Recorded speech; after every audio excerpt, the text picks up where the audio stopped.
Hello everyone, welcome to excellent classes. आज हम पढ़ेंगे मौर्यन साम्राज्य या मौर्यन एम्पायर के बारे में। आपको पता ही है कि मौर्य साम्राज्य जो मौर्यन एम्पायर था बहुत बड़ा साम्राज्य था अपने समय में। ये मतलब अफगानिस्तान से लेके इंडिया के साउथ इंडिया तक फैले हुआ था। बांग्लादेश सब एरिया इसी में कवर होता था उस टाइम पे भारत में। तो चलिए हम इसको थोड़ा डिटेल में पढ़ते हैं। जो मौर्य साम्राज्य था उसकी जानकारी के स्रोत क्या क्या हैं। पहला है कौटिल्य का अर्थशास्त्र, और अगला है अशोक, जो राजा अशोक थे इसी साम्राज्य से हुए थे, उसके 45 अभिलेख जो मिलते हैं। मैगस्थनीज के द्वारा इंडिका बुक लिखी गई थी। ये जो मैंने बता रहा हूं कौटिल्य का अर्थशास्त्र मैगस्थनीज इंडिका है, तो ऐसे ही एग्जाम में क्वेश्चन पूछे जाते हैं कौन सी बुक किसके द्वारा लिखी गई है। नेक्स्ट है मुद्रा राक्षस विशाखा दत्त, ये विशाखा दत्त के द्वारा लिखी गई मुद्रा राक्षस। दीप वंश और महावंश, ये श्रीलंकन लैंग्वेज में जो लिखे गए हैं, ये बुद्धिस्ट से रिलेटेड है। अगला है विष्णु पुराण, जो ये वाला जो था विशाखा दत्त जो मुद्रा राक्षस लिखी गई थी, ये मौर्य जो साम्राज्य था उसी टाइम में लिखी गई थी। ये उसके बहुत बाद, ये 6ठी सेंचुरी में लिखी गई थी। जो मौर्य वंश की स्थापना है ना, जो चंद्रगुप्त मौर्य ने की थी चाणक्य की सहायता से। चाणक्य का नाम आपने सुना होगा, या कौटिल्य का नाम जो सुना होगा था। चाणक्य या कौटिल्य को विष्णुगुप्त भी कहा जाता था, उसको विष्णुगुप्त ही बोलते थे। वो उसके साम्राज्य प्राइम मिनिस्टर भी था, उसका एडवाइजर भी था। तो वो तक्षशिला स्कूल में एक तरीके शिक्षक था। तक्षशिला क्या है, उस टाइम पे मतलब कि यूनिवर्सिटी तो नहीं होती थी, छोटा सा कैंपस होता था, जो अभी फिलहाल पाकिस्तान में है, वो वाला एरिया था तक्षशिला वाला। चंद्रगुप्त को यूनानियों ने, जो यूनानी थे, यूनान वालों ने उसको, या यूनानी आएगा, ईरानी नहीं आएगा, यूनानी आएगा, उसको सेंड्रोकोक्टस और एंड्रोकोक्टस कहा था।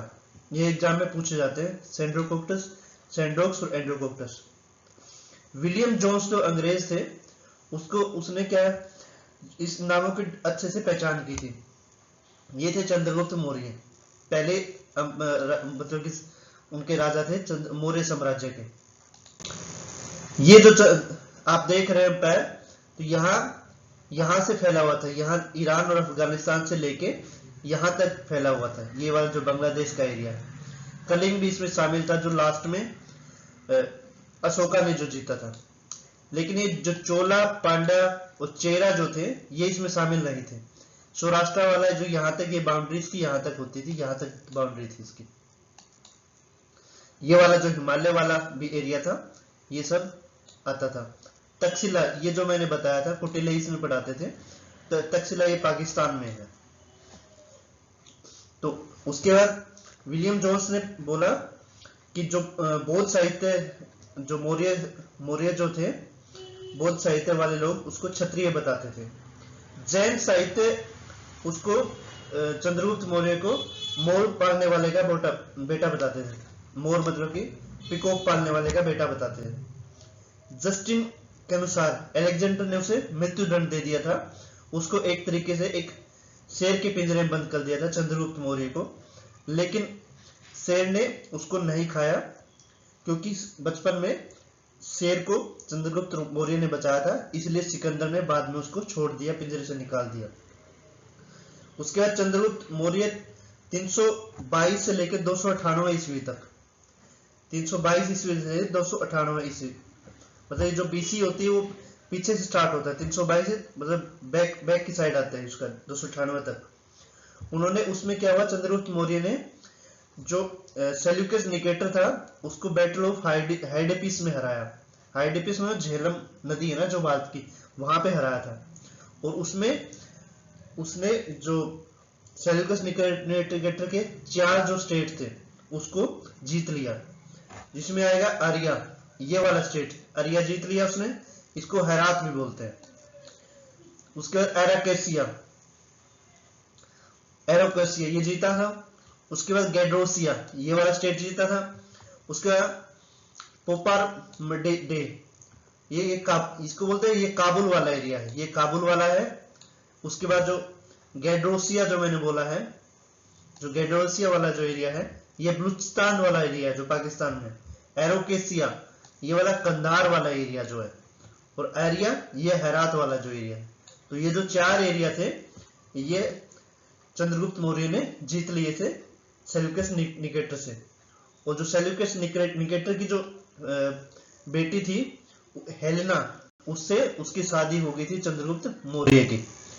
ये मैंने लिख रखा है, यही सेल्यूकस निकेटर को हराया चंद्रगुप्त मौर्य ने 322 ईस्वी से 298 बीसी में। ये बैटल ऑफ हेडिपिस मतलब झेलम के युद्ध में वो 4 एरिया को जीता उसने। पहला एरिया, इनका चारों का ये पता होने से एग्जाम में पूछा था। एरिया हेरात, एरोकेसिया कंधार, गैड्रोसिया बलूचिस्तान, पोपरनसरी ये है काबुल। उसके बाद हेलेना से शादी की उसने। उसके बाद सेल्यूकस निकेटर की जो लड़की थी हेलेना, जो मेगास्थनीस ने बोला कि चंद्रगुप्त मौर्य के जो अंपायर में क्या था, उसके साम्राज्य में, उसके दरबार में मेगास्थनीस नाम का एक राजदूत था। वही सेल्यूकस निकेटर का राजदूत था, उसको भेजा था। राजदूत के एम्बेसडर जो होते हैं, जैसे आजकल भी इंडियन एम्बेसडर या एम्बेसडर जो होते हैं, जैसे दूसरे देशों में राजदूत नियुक्त किए जाते हैं, तब भी दूसरे देशों में राजदूत नियुक्त किए जाते थे। ऐसे ही सेल्यूकस निकेटर का जो राजदूत था मेगास्थनीस, तो उसको चंद्रगुप्त मौर्य के दरबार में मतलब कि एज ए एम्बेसडर राजदूत नियुक्त किया गया था। उसके बाद जो जीवन के अंतिम क्षण थे उसमें चंद्रगुप्त मौर्य जो था वो जैन बन गया था, और अपना मतलब नॉर्थ वाला एरिया छोड़ के वो साउथ में चला गया था, केरल की साइड। और वहां पे श्रवण बेलगोला, ये मतलब कि जैन वालों के लिए एक धर्म होता है, 12 साल में मनाया जाता है। तो श्रवण बेलगोला के तहत उसने अपने प्राण त्याग दिए थे, जो मैंने ये वाला फोटो बनाया गया है इसमें। ये ऐसा फेस्टिवल है जैन का कि जिसमें भारत के प्रेसिडेंट भी इनवाइट किए जाते हैं एज ए गेस्ट। उसका उत्तराधिकारी कौन बना? उसका उत्तराधिकारी बिंदुसार बना। यह है बिंदुसार। बिंदुसार 298 से लेकर 273 बीसी के बीच में रहा। उसको बिंदुपाल या अमित्र घात भी कहते हैं। जैसे वो जैन धर्म के अनुयायी थे चंद्रगुप्त मौर्य, तो ये आजीविक धर्म के अनुयायी था, मत का।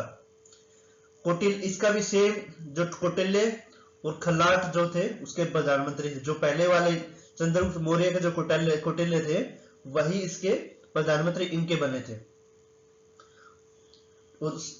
बिंदुसार ने सीरिया के राजा से क्या है, जो सीरिया का राजा है उससे 3 चीजें डिमांड की थी। पहला सूखे मेवे, स्वीट वाइन्स शराब, और फिलोसफर दार्शनिक की डिमांड की थी। लेकिन सीरिया के जो राजा था उसने स्वीट वाइन भिजवा दी और सूखे मेवे भिजवा दिए, लेकिन फिलोसफर नहीं भिजवाया था उसके पास। तो फिलोसफर किसने भिजवाया? प्लिनी के अनुसार कहा गया, प्टोलेमी II फिलेडेबस थे इजिप्ट के, उसने डायनोस नाम का एक एम्बेसडर उसके दरबार में भेजा। एंटियोकस ने डेमस नाम का एम्बेसडर मतलब राजदूत अपने उसके दरबार में भेजा। और जो बुद्ध के जो अवशेष है उसके अनुसार के पता लगता है कि अशोक को उसको वायसराय बना के अवंती या उज्जैन में भेज दिया गया था। जो अशोका था ये इसका बेटा था बिंदुसार का। बिंदुसार इसलिए कहते थे क्योंकि इनके जो ये माथे में एक निशान था, बिंदु टाइप बना हुआ था, तो इसलिए उनको बिंदुसार बोलते थे। उसके बाद जो उसका अंपायर का नेक्स्ट जो राजा बना वो अशोका था। बिंदुसार की 16 पत्नी और 101 पुत्र थे। सुसीम जो था अशोक का भाई था, एक सुसीम नाम का राजा था, वो अशोक का भाई, दोनों भाई थे। उनके बीच में दोनों में बहुत लड़ाई है, लेकिन बाद में अशोक जीत गया, वो सुसीम नहीं जीत पाया था। काफी संघर्ष हुआ राज्य के उत्तराधिकारी बनने के लिए। वो तक्षशिला में विद्रोह भी हुआ था, इसका जिक्र जो विद्रोह हुआ था तक्षशिला में, वो दिव्य वेदांत नाम के उसमें उसका जिक्र कर रखा है।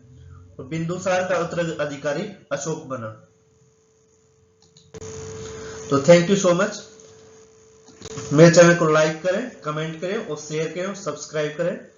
और आपको कोई भी क्वेश्चन पूछना हो कमेंट बॉक्स में पूछ सकते हैं। और अगले चैप्टर में पढ़ेंगे राजा अशोक के बारे में, किंग अशोक।